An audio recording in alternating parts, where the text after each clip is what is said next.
안녕하세요. 이승원입니다. 뉴스인사 프라임 지금 바로 시작합니다. 오늘 두 분 나와주셨어요. 쇼미더 민심을 책임져 주시는 두 분, 박영식 시사 에디터 그리고 임세은 전 청와대 부대변인 함께합니다. 어서 오세요. 네, 안녕하세요. 네, 요즘 바쁘시죠? 아닙니다. 뭐 바쁘다기보다는 네. 열심히 그냥 살고 있을 뿐입니다. 박영식 에디터님은 잠은 자고 있는 건가요, 요즘? 뭐 잠 되도록이면 많이 자려고 노력은 하고 있는데 네. 또 이제 뭐 시국인지라 네. 이제 내란 진압과 종식을 위해서 네. 열심히 뛰고 있습니다. 제 얼굴에서 느껴져요. 박영식 에디터 얼굴 보니까 이게 시국이 참 수상하다 느껴져요. 그러니까 말입니다. 더 이상 더운데. 구체적으로는 묘사하지 않겠습니다. 감사드립니다. 감사드립니다. 네, 참 어제 김건희 씨가 생각보다 일찍 끝났네. 7시간 만에 끝났어. 6시가 채 되기 전에 끝난 느낌이었어요. 일단 어저께 상황을 좀 정리해 주시면 어때요? 뭐 어제 같은 경우에는 그 김건희 씨가 일단 오전 10시 그 특검 출석이었는데 네. 10시 10분에 지각 출석을 했다라는 게 대대적으로 많이 보도가 됐고, 그랬죠. 그리고 원래 김건희의 변호인 측에서 원하는 대로 조사를 좀 살라미식으로 일단 진행을 했습니다. 계속 김건희 씨 측에서 어떤 이 쉬는 시간을 요구를 해왔기 때문에 네. 오전 조사는 1시간 반 정도 진행된 이후에 바로 점심시간으로 갔고요. 1시부터 조사를 또 재개를 했는데 그때 이후에도 1시간 반 정도 조사를 받고 또 30분을 쉬고 네. 그렇게 해서 4시 반 이후에 다시 조사를 재개하고 6시 부근에 조사가 종료가 됐습니다. 그러고 나서 이제 이 그 조서 열람이 보통 조사 시간에 비례하는 편인데 네. 조사 시간이 길면 길수록 조서 열람 시간도 길어지잖아요. 그렇죠. 근데 어제 총 조사 시간에 비해서 조서 열람 시간이 한 2-3시간 정도밖에 되지 않아서 어제 바로 생각보다 짧게 이 조서 열람을 마치고 나왔는데, 오전에 출석할 때의 김건희 씨의 표정과 이제 조사 끝나고 나오는 표정이 네. 사뭇 좀 느낌이 달랐던 것 같아요. 그러니까 출석 전에는 아무것도 아닌 사람인데 국민께 송구하다라고 얘기를 했지만, 그렇죠. 출석하고 나서 조사 끝난 이후에는 아무 말 하지 않고 일단 바로 차에 차에 올라탔거든요. 그걸 봤을 때는 아마도 혐의를 전면적으로 부인을 했고, 그 과정에서 그 부인한 내용을 탄핵할 만한 여러 핵심적인 증거들이 특검으로부터 제시되지 않았겠느냐, 이런 생각을 좀 해보고요. 네. 오늘 영장 청구한다라는 내용이 오늘 조간에 많이 실려 있는 걸 보니까 어제 증거인멸의 우려라든지 또 혐의를 부인한다라는 내용들, 이런 것들로 특검이 충분히 영장을 받을 수 있다라는 자신감이 어느 정도 어제 조사를 통해서 드러났다라고 보고 있습니다. 일단 출석 요구서에 나열된 것만 도이치, 명태균, 건진법사, 고가 장신구 등등 5개 정도가 있었지 않습니까? 네. 그래서 그리고 이제 보도에 나오기를 한 100페이지 정도를 질문지를 이제 준비해 놨다, 이런 거에서 한참 걸릴 거라고 생각한 분들이 있는데, 생각보다 굉장히 일찍 끝난 거 보면은 이거구나. 저는 몰라요. 이러다가 그냥 7시간 만에 끝났구나, 이렇게 판단하시는 분들도 많더라고요. 어제 상황을 좀 어떻게 보셨어요, 부대변인? 들어가기 전에, 입장하기 전에 네. 했던 말에서 그 모든 게 저는 포함되어 있다고 봐요. 그러니까 아무것도 아닌 사람으로 네. 이제 이미 본인이 스스로 생각하고 이제 간 거는, 아마도 이 모든 혐의에 있어서 나는 아무것도 몰랐다. 네. 내가 그런 권한도 없었다. 네. 그럴 힘도 없다. 이런 식의 답변을 아마도 미리 생각해서 간 것이고, 실제로도 그렇게 대답을 한 것 같아요. 그렇죠. 그동안에 보면 도이치모터스 관련된 주가 조작에서도 난 주식도 하나도 모르고 몰라서 맡겼다, 그들이 알아서 한 거다, 이런 식의 변명으로 일관했었거든요. 네. 비슷한 대답을 또 했더라고요. 또 똑같이 계좌를 빌려줬을 뿐이지 주가 조작 몰랐다. 그리고 명태균 씨 관련된 것도 나 힘도 없는데 자꾸 연락이 왔다. 이런 식의 발언들. 그러니까 네. 앞서 말씀드린 나는 아무것도 아닌 사람이서 그런 취지로 모든 걸 다 대답을 한 것 같아요. 네. 그리고 나올 때 보면은 인상적인 게, 들어갈 때는 이제 에코백이라고 하는 걸 들고 들어갔습니다. 그렇죠. 근데 나올 땐 또 손에 아무것도 없더라고요. 그랬습니까? 네, 아무것도 없이 나왔어요. 안경 끼고. 그거 보니까 이제 경호처 직원분이 들고 나오신 것 같던데, 그 말인즉슨 나는 가방 들 힘도 없다라는 걸 표시를 한 것 같아요. 아마도요. 네. 그래서 기자들이 네. 여러 가지 질문을 하려고 하니까 이제 그 변호인 측에서는 지금 건강이 너무 매우 안 좋기 때문에 질문을 자제해 달라. 이런 식의 답변을 한 걸 통해서 굉장히 자기 힘들고 고통스러운 시간을 보냈다라는 것을 이른바 윤 어게인 세력들에게 네. 또 알려주려는 그러한 또 시그널도 좀 보내줬다고 보거든요. 네. 근데 참 기가 막히죠. 사실 뭐 긴 시간이라면 긴 시간일 수도 있겠지만 10시쯤 들어가서 10시 반부터 네. 수사를 시작했고 조사를 받았고 점심시간도 1시간 있었고 그리고 6시쯤 끝나고 이후에 조서를 열람했잖아요. 그러면은 약 10시부터 한 뭐 길어봤자 9시 반까지 조사를 받은 건데 네. 사실 직장인들 그렇게 근무한 사람들 많습니다. 그렇게 비틀거릴 일은 아니라고 봐요. 네. 그렇죠. 네. 하루 10시간 이상 일하는 사람도 그렇죠. 많고 사실은. 네. 그러니까 대략적으로 조사 시간이 이제 7시간이 안 넘는다라는 네. 것이고 조서 열람도 한 3시간 안쪽으로 끝났다라니까 이게 좀 아쉬워하는 분들은 특검 쪽에서 심야 조사까지 요구를 하면서 밤샘 조사를 해야 되는 거 아니냐 이제 네. 이런 그 답답한 마음이 있는 것도 제가 뭐 10분 이해를 합니다만 그렇죠. 어제는 이제 앞서 이제 우리 그 임세은 부대변인께서 설명 주신 대로 네. 혐의를 한 3가지 정도로 보고 도이치모터스, 명태균, 건진 이런 지금 시중에 많이 보도가 되고 있는 네. 이 게이트급에 대한 그리고 수사가 어느 정도 좀 진척이 된 사안들을 조사를 했다라는 거 아니겠습니까? 네, 네. 그러면 특검 쪽에서는 이미 어느 정도의 뭐 증언, 증거 이런 것들을 탄탄하게 확보하고 있는 내용들을 토대로 했기 때문에 100쪽의 질문지를 순차적으로 소화하는 정도로 빠르게 좀 조사를 했다라고 보고 아마 그 과정에서 아까 말씀 주신 그런 혐의 부인과 그 뻔뻔한 거짓말들을 이미 다 확인을 했던 것 같아요. 네. 그러면 영장실질심사 가서 판사님 앞에서 더더욱 소명을 해야 되겠습니다마는 핵심적인 증거를 이제 들이대는 순간 바로 영장을 발부받을 수 있다라는 자신감이 있었다라고 저는 보고요. 네. 뭐 저는 이제 앞으로 김건희 씨에 대한 이 소환 조사가 구속된 상태로 연일 이어질 가능성이 높기 때문에 이제 오늘이 저희가 이런 얘기를 하는 것도 아마 마지막이 되지 않을까 싶습니다. 그렇군요. 제발 그랬으면 좋겠다는 생각도 드는데 이게 이제 일반적으로 보면 그렇다고 하더라고요. 그냥 법률적으로 봤을 때 사실 특검이 그동안 증거를 얼마나 수집을 해놨겠어요. 특히 이제 도이치나 뭐 명태균이나 이런 것들은 이미 검찰 단계에서 이미 다 해놨고 그랬는데 이걸 부인하고 그 자체가 구속 가능성을 굉장히 높여준다고 하더라고요. 그렇죠. 동의하시죠? 네, 증거 인멸의 우려가 그렇죠. 이제 되는 거죠. 계속 네. 부인을 하게 된다면. 네. 네. 그래서 구속에 조금 더 가까워진 것은 아닌가. 그래서 어저께 그 짧게 마친 조사 시간은 구속으로 가는 길이었다. 직진하는 길이었다. 이런 생각도 들고 일단 여러분들 많이 보셨겠지만 저 모습이 또 이제 뭐 마지막일 수도 있고요. 어쨌든 이제 일반적인 상황에서 네, 영상 저희들이 준비했습니다. 함께 보고 오시죠.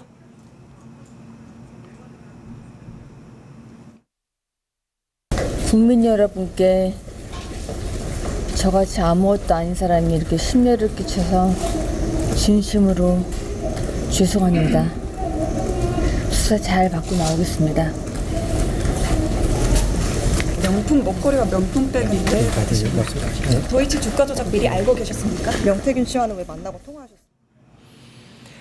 어제 이제 같은 장면을 보면서도 사람들마다 관심 포인트가 다르잖아요. 예를 들어 어떤 옷을 입고 왔을까, 뭐 색깔은 무엇일까. 왜냐면 옷 이런 패션이 다 메시지이기 때문에. 그리고 요즘 그 이제 중차대한 문제죠. 신발 사이즈 260이냐 250이냐. 그래서 어저께 보니까 260까지는 아니더라. 그리고 샤넬이 아니라 에코백을 들고 나온 것 같다. 뭐 여러 가지 포인트에서 관심사가 조금씩 다르시더라고요. 이 평론가님들마다. 어떤 걸 주목해서 보였어요. 물론 이제 첫 마디가 가장 중요해요. 네, 첫 마디가 가장 중요했다고 보고 뭐 아무것도 아닌 사람이라고 얘기하는 거에 대해서 얼마나 이제 이 인간은 위선적인가 다시 한번 느끼게 됐고 네. 이 말을 믿는 사람이 있을까? 대한민국 5천만 국민 중에 김건희의 말을 믿는 사람이 아직도 있는가라는 생각을 네. 다시 한번 하게 됐습니다. 그리고 2021년에 우리는 이미 한번 그 뭐랄까 속았던 적이 있잖아요. 기자회견. 예, 그렇죠. 속았던 적이 있기 때문에 이제 이거에 대해서만큼은 이제 우리가 이미 겪어봤던 일이기 때문에 저 말을 믿는 사람이 없을 거라고 봤고 네. 그리고 이제 그 외피적으로 드러난 부분들은 네. 굉장히 많은 분들이 이미 예상을 했던 바 있습니다. 그러니까 즉 김건희가 지난 4년 전에도 자신이 사과가 필요한 자리에는 그것이 뭐 혹 개사과라고 할지라도 검정색 의상을 입을 것이다. 그리고 원래 보통 여성분들이 하이힐을 신는 것보다 플랫 슈즈를 신을 때는 좀 더 뭐랄까 무거운 자리, 그렇죠. 분위기가 무거운 자리에 갈 아무래도. 때는 하이힐을 신지 않는다고 하잖아요. 네. 그 예상도 딱 떨어지게 플랫 슈즈를 어제 신고 온 것이고 네. 설마 저 자리에 샤넬백이나 디올백을 들고 올까? 이런 거를 물어보신 분들도 계시는데 에이, 저는 뭐 설마. 당당하게 그런 거 안 들고 빈손으로 오거나 분명히 본인의 에코백이다. 본인의 그 늘 해외 순방 갈 때 에코백 들고 갔던 적이 있잖아요. 맞아요. 그 모습을 또 보여줄 거다 했는데 역시나 저런 모습으로 나오는 거 보면 네. 이제 국민들 손바닥 안에 있는 거예요. 김건희, 윤석열이 어떻게 나올지 뭐 이따 저희가 뒤에 얘기할지 모르겠습니다만은 네. 오늘 윤석열이 체포영장 집행 제시도 과정에서 또 어떤 모습을 보여줄지는 네. 다 우리 국민 손바닥 안에 있기 때문에 전혀 새롭지도 않고 그녀의 말이 전혀 진실되지도 않은 것 같다. 네. 보셨겠지만 아무것도 아닌 사람, 우리 그 이제 일반적인 지구인들은 다 아무것도 아닌 사람 하면 이제 겸손함을 표시하기 위해서 이런 표현을 쓰는 거잖아요. 그런데 김건희가 말한 아무것도 아닌 사람이는 분명히 다른 맥락 같습니다.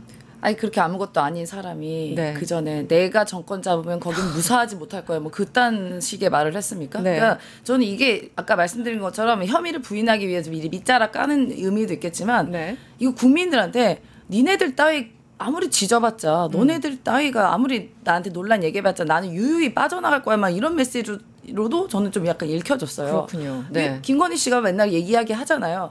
최재형 목사와의 대화에서도 아 이게 좀 잠잠해지면 내가 통일을 좀 구상할 거예요 이런 얘기를 한 걸 보면 정말 그 황당한. 잠잠해진다는 얘기가 국민들이 자꾸 논란을 이야기하는 걸 되게 귀찮게 여긴다는 걸 여러 번 느꼈거든요. 네, 네, 네. 그러니까 지금 특검이 돌아가고 김건희 씨가 거기에 정점에 있는데 이런 논란들이 아, 너네들 아무것도 아니야. 이거 아무것도 아니야. 이런 표식처럼 또 느껴졌고요. 저는 뭐 토트백, 뭐 아까 말씀드린 뭐 에코백 이것도 참 재밌었지만 네. 몸의 포즈가 너무 이상했어요. 포즈가? 내려올 때부터 힘없고 아픈 듯이 이렇게 아, 수그리고 네, 네, 이렇게 네. 아, 연기한다는 거죠. 네, 연기한다는 이렇게, 거. 이렇게 굉장히 위축되게 이렇게 당당하지 않게 위축되게 이렇게 어깨를 수그리면서 약간 비틀비틀거리면서 걷는 것 이게 또 나는 곧 아플 예정이다 이걸 보여주는 메시지 같았습니다. 네. 특히 나올 때는 더 그랬고요. 그러니까 저희가 오늘 뭐 항상 하는 코너 이름이 쇼미더 민심이기 때문에 네. 제가 어제 이제 기사 이렇게 나오잖아요. 이런 기사에 달려 있는 댓글들을 보면 대부분 김건희 씨의 그 어떤 태도, 자세, 복장 이런 것들도 관심을 많이 가지셨지만 네. 아무것도 아닌 사람이라고 얘기하는 거에 너무 다들 불쾌감을 느끼신 것 그렇죠. 같더라고요. 그거예요. 불쾌해요, 정말. 네. 아무것도 아닌 사람이 비화폰 쓰고 아무것도 아닌 사람이 뭐 그렇게 국정에 개입을 하고 통일까지 그랬다라는- 생각하시고. 통일까지 생각을 하시고 개헌까지. 그러니까 이제 이런 거를 봤을 때는 너무 가식적이고 위선적이잖아요. 그러니까 이제 어떤 분들은 뭐 역겹다 이런 댓글도 쓰시던데 그게 이제 결국 민심인 것 같았습니다. 네. 아, 그렇죠. 그냥 비아폰도 그냥 비아폰이 아니었죠. A급 비아폰 한 5명만 네, 해당된다는 A급 비아폰을 가지고 아무것도 아니신 분이 지난 3년간 아주 재밌게 지내셨던 것 같습니다.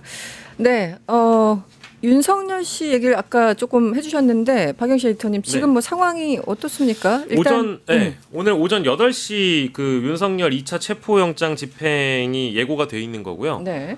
그리고 오전 8시가 넘기 전에 특검 쪽에서 이미 도착을 했던 걸로 네. 확인을 했고 그 이후에 영장 집행 시도가 현재까지도 이어지고 있는 걸로 여러 네. 매체들을 통해서 보도가 되고 있습니다. 일단 우리가 순서를 보면은 7월 29일에 그 윤석열한테 특검으로 나와서 조사를 받으라고 소환 요청을 해요. 네네. 근데 불응을 하거든요.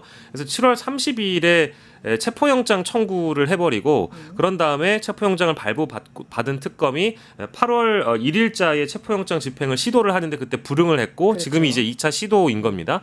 그때와 지금의 차이점이라는 것은 법무부 장관이 팔을 걷어붙이고 일단 나섰다는 거예요.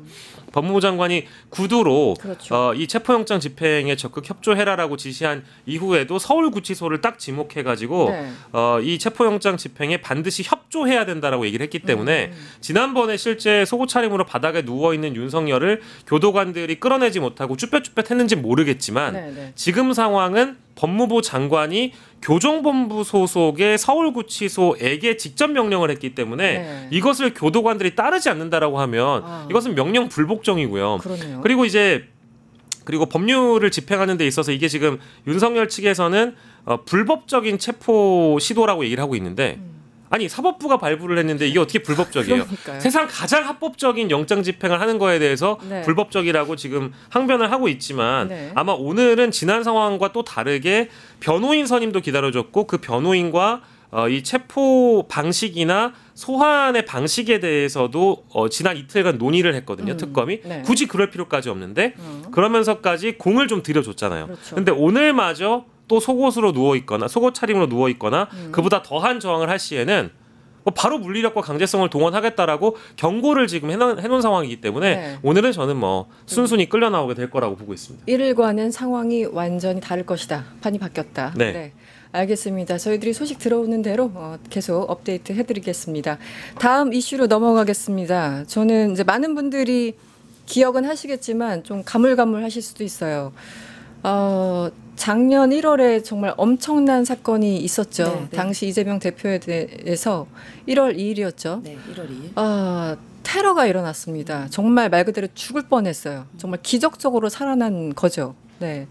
불과 뭐 0점 몇 미리만 움직였어도 정말 이재명 당시 대표는 돌아가셨을 거예요. 네, 지금 이재명 대통령이 없었겠죠. 당시 그 김모 씨 살인 미수 사건 관련해서 오늘 세 가지 측면에서 좀 얘기를 해볼 텐데요.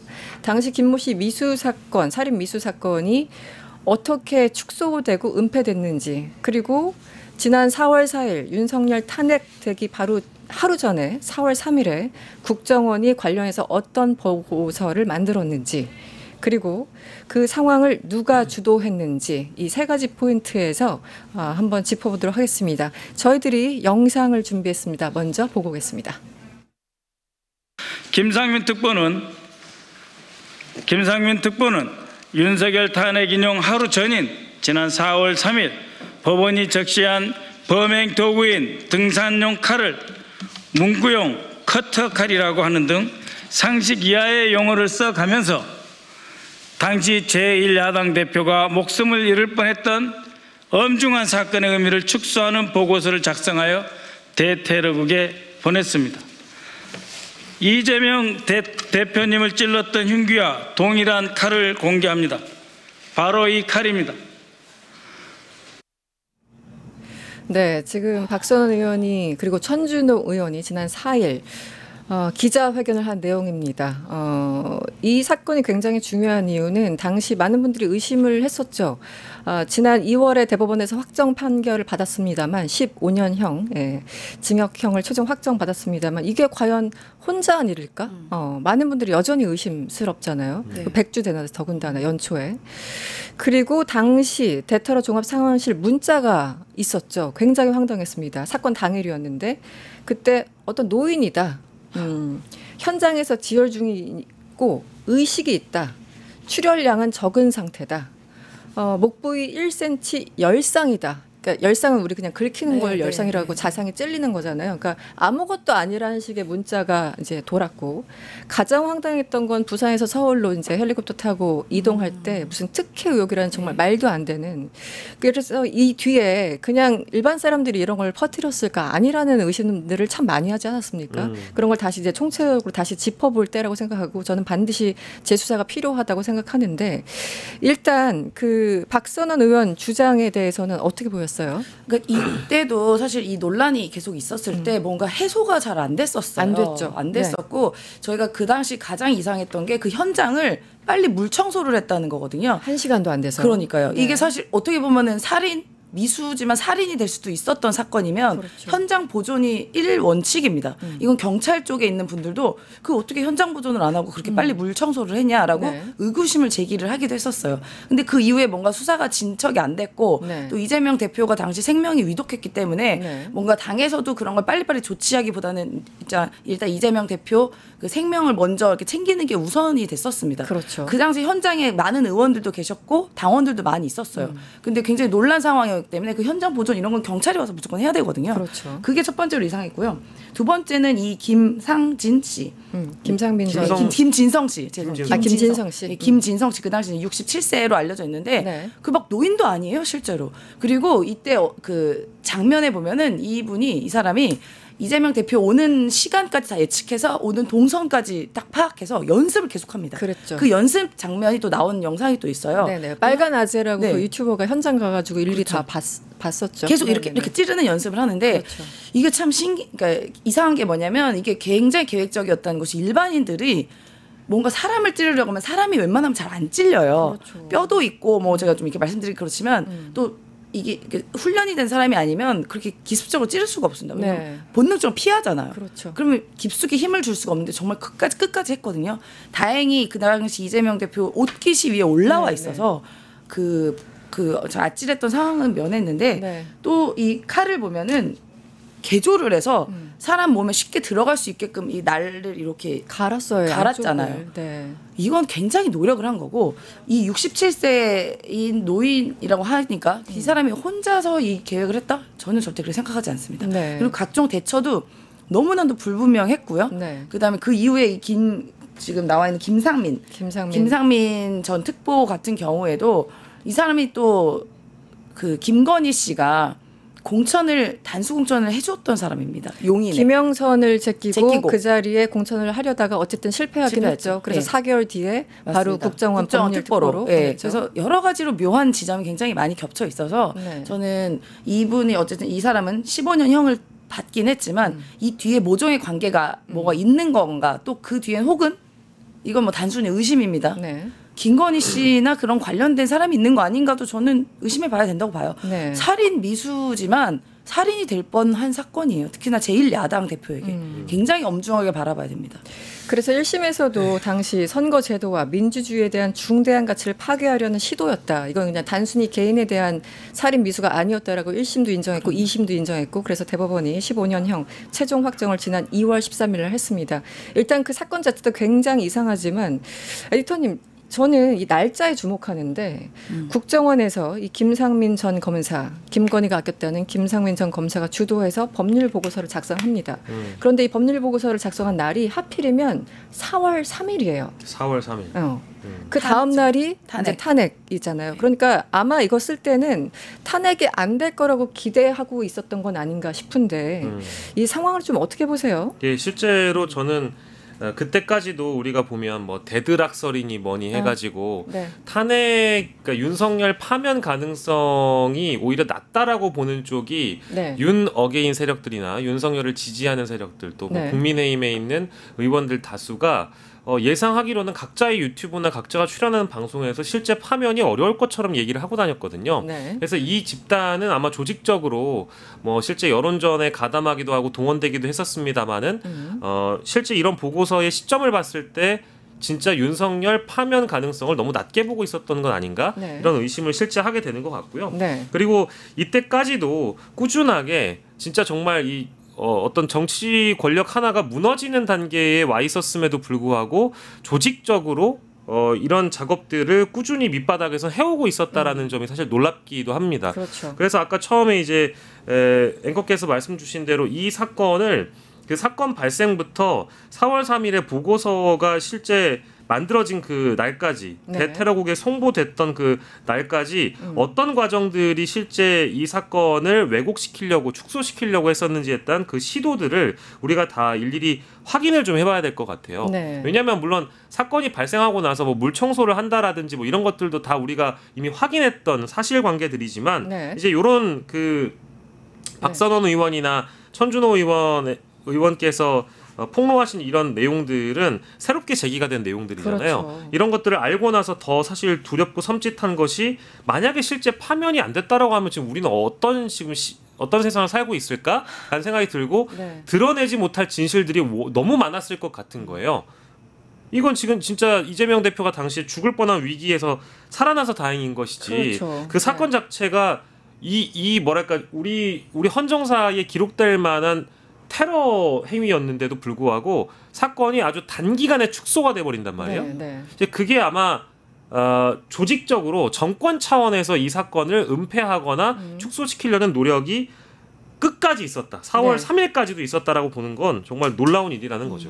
이게 얼핏 좀 이해가 안 가실 텐데요. 저도 이해가 안 갑니다. 일단 대법원에서 확정 판결까지 다 받은 사건을 올해 2월 13일 날 15년형 최종 확정을 받았는데 약 2달이 지난 4월 3일 날 굳이 이런 법률 보고서를 왜 만들었을까? 일단 거기서부터 이상한 거예요. 네. 그런데 이제 포석이 있었겠죠. 이걸 일단 테러가 아니라 이 제목도 이거예요. 커터칼 살인 미수 사건이에요. 제목이 커터칼입니다. 아까 보셨잖아요. 저 등산용 칼 그냥 보기만 해도 무서운 그 칼을 끔찍해. 어떻게 커터칼이라고 축소하고 그걸 제목에 안 칩니까? 그래서 이게 이제 천준호 의원과 박선 의원이 문제 제기하는 거는 이 법률 보고서 내용 자체도 문제지만 이렇게 커터칼로 축소하게 되면 그 테러 방지법에 적용이 안 된다는 거예요. 그래서 사실 우리 이재명 대통령 그 경선 기간에 피습 또 당할까 봐 엄청나게 진짜 우려하고 뭐 맞습니다. 유리막 유리 그 막도 방탄유리 강탄유리 다니고 설치하고 예, 예.